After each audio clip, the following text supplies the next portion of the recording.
সাত সাগর শত সহস্র নদী পার হয়ে ইহুদি নাসারা নাস্তিক কাফেরদের দেশ আমেরিকাতে এসেছি। কেউ ইউরোপে গিয়েছি, জীবনের ঝুঁকি নিয়ে গিয়েছি, বৈধভাবে অবৈধভাবে গিয়েছি।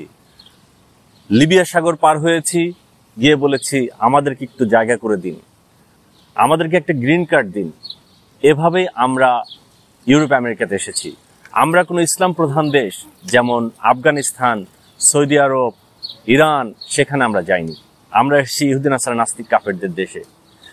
আমরা অর্থনৈতিকভাবে ভালো থাকার জন্য এসেছি, সামাজিক নিরাপত্তার জন্য এসেছি, শিক্ষা, চিকিৎসা সবকিছু দেখেই আমরা এখানে এসেছি। এরা মানে স্পেশালি খ্রিস্টান, নাস্তিক, ইহুদিরা, কাফেররা যে এমন কোনো সুবিধা রাখেনি যেটা নতুন করে কেউ এসে এটাকে দিতে পারে, তারা সেইভাবেই সাজিয়ে রেখেছে। মেয়র নির্বাচন 2025-এ একজন মুসলিম ক্যান্ডিডেট দাঁড়িয়েছেন যার নাম জোহরান মামদানি, যিনি উগান্ডার বংশোদ্ভূত। তার বাবা অথবা মা একজন ইন্ডিয়ান।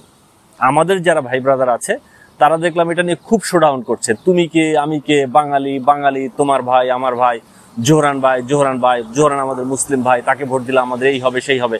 আপনি বুকে হাত দিয়ে বলতে পারেন যে ইহুদি নাসারা নাস্তিক কাফেররা আপনার এমন কোন সুবিধাটা রাখেনি যেটা একজন মুসলিম লিডার এসে আপনাকে দিতে পারবে? হোম কেয়ার, শিক্ষা, অর্থনৈতিক নিরাপত্তা কি না রেখেছে? নাগরিক সুযোগ সুবিধা, জব যখন না থাকবে তখন আপনাকে সুবিধা দিচ্ছে, কি না আছে এখানে ভাই? সবই তো আছে। আমরা যেহেতু কোনো ইসলাম প্রধান দেশে যাইনি, সেহেতু আমরা এই দেশে এসেছি। আমার মনে হয়েছে এই দেশ ওদের কাছেই নিরাপদ।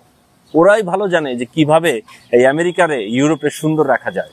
আজকে থেকে 100 বছর পর, 50 বছর পর, 200 বছর পর যখন আমার মতো অধম জন্মাবে সেই বাংলাদেশের কোনো এক গ্রামে, সেও যেন এসে এই আমেরিকাতে এসে বা ইউরোপে গিয়ে যেন সুন্দর মতো বউ, পোলাপান, ফ্যামিলি নিয়ে বসবাস করতে পারে। সেই জন্য আমার মনে হয়েছে যে ওদের কাছেই নিরাপদ। ওদের মধ্যে থেকে একজনকে বেছে নিলে আমাদের ভালো হবে। বাংলাদেশের যারা হুজুর আছেন তারা যেমন বলে এইটা হারাম, ওইটা হারাম, 90% মুসলমান দেশে এইটা হইতে দেওয়া যাবে না, মূর্তি রাখা যাবে না, গান বাজনা করা যাবে না, নাটক সিনেমা করা যাবে না, এইটা শিরক, ওইটা শিরক। তারা কিন্তু বলে নাই নাস্তিকরা, কাফেররা, যে 99.99% খ্রিস্টান কাফের নাস্তিকদের দেশে মুসলমানদের এইটা হইতে দেওয়া যাবে না। টাইম স্কোয়ারের মতো জায়গায় আমরা নামাজ পড়ি, তারাবির নামাজ। আমরা এইখানে জামাতে নামাজ পড়ি, রাস্তার মধ্যে নামাজ পড়ি। কই আমাদের তারা বলে না যে এইটা আমরা হইতে দেব না? সকলকে নিয়ে বাঁচতে হয়।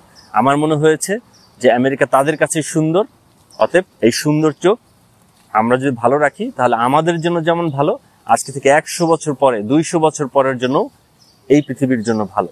আমরা এসে এখানে বসবাস করতে পারবো। সকলে ভালো থাকবেন। Take it easy. আসসালামু আলাইকুম।